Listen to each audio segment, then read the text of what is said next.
नमस्कार. नित्य साधना परिवारात आपले हार्दिक स्वागत आहे. मित्रहो, पंचांगानुसार चैत्र महिन्याच्या कृष्ण पक्षात येणाऱ्या एकादशीला वरुथिनी एकादशी म्हणून ओळखले जाते. धार्मिक परंपरांमध्ये या एकादशीला विशेष महत्त्वाचे स्थान आहे. असा विश्वास आहे की हा उपवास केल्याने व्यक्ती पापांतून मुक्त होते आणि तिला जीवनात सुदैव, सुख, समृद्धी व आध्यात्मिक उन्नती प्राप्त होते. याच कारणामुळे इतर अनेक एकादशींच्या तुलनेत ही एकादशी अधिक फलदायी मानली जाते. 2026 या वर्षी या व्रताच्या नेमक्या तारखेबाबत काहीसा संभ्रम निर्माण झाला आहे. आजच्या व्हिडिओत याच विषयी अधिक माहिती जाणून घेऊया. दृक पंचांगानुसार एकादशी तिथीचा प्रारंभ 13 एप्रिल 2026 पहाटे 1:17 होईल.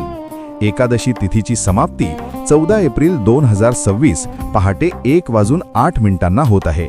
हिंदू पंचांगानुसार व्रताचे आचरण हे उदय तिथीपर म्हणजेच सूर्योदयाच्या वेळी जी तिथी असते त्यावर आधारित असते.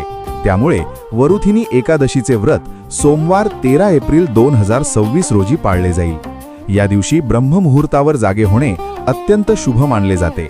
सकाळी स्नान करून व्रताचे आचरण करण्याचा दृढ संकल्प करावा. सकाळचा वेळ हा भगवान विष्णूंच्या पूजनासाठी सर्वात आदर्श मानला जातो.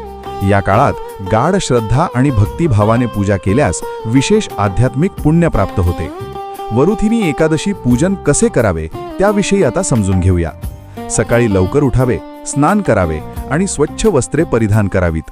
शक्यतो पिवळ्या रंगाचे वस्त्र निवडावे. पूजेच्या ठिकाणी एक लहान लाकडी चौरंग मांडावा आणि त्यावर भगवान विष्णूंची प्रतिमा किंवा मूर्ती किंवा विशेषतः त्यांच्या वराह अवताराची मूर्ती स्थापन करावी. प्रभूंना अक्षता, फळे, पिवळी फुले आणि चंदनाचा लेप अर्पण करावा. धूप आणि तेलाचा दिवा प्रज्वलित करावा आणि आरती करावी. पूजेदरम्यान तुळशीची पाने अर्पण करणे अत्यंत आवश्यक आहे, कारण याला विशेष महत्त्व दिले जाते. ओम नमो भगवते वासुदेवाय या मंत्राचा जप करावा. संध्याकाळी तुपाचा दिवा लावणे आणि विष्णू सहस्त्रनामाचे पठण करणे लाभदायक मानले जाते. उपवासादरम्यान लक्षात ठेवण्यासारख्या गोष्टी: या दिवशी भाताचे सेवन करू नये. लसूण आणि कांदा यांसारख्या तामसिक अन्नाचे सेवन टाळावे. मन शांत आणि विचार शुद्ध ठेवावेत. राग, असत्य आणि नकारात्मकतेपासून दूर राहावे. दानधर्म आणि परोपकाराची कृत्य करणे अत्यंत शुभ मानले जाते.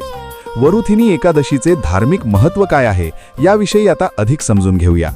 धार्मिक श्रद्धेनुसार वरुथिनी एकादशीचा उपवास केल्याने व्यक्ती सर्व पापांतून मुक्त होते आणि मोक्ष प्राप्तीचा मार्ग सुकर होतो. हा उपवास केल्याने जीवनात सुख, शांती आणि समृद्धी येते असे मानले जाते. असे म्हटले जाते की या एकादशीपासून मिळणारे आध्यात्मिक पुण्य हजारो वर्षांच्या तपश्चर्येइतके फलदायी असते. हा शुभ दिवस केवळ आध्यात्मिक प्रगतीची संधीच देत नाही, तर जीवनात सकारात्मक ऊर्जा आणि सुदैव आकर्षित करण्याचे एक विशेष माध्यम म्हणूनही ओळखले जाते. तर ही होती वरुथिनी एकादशी कधी आहे, तसेच मुहूर्त आणि या व्रताचे धार्मिक महत्त्व काय आहे त्याविषयीची सविस्तर माहिती.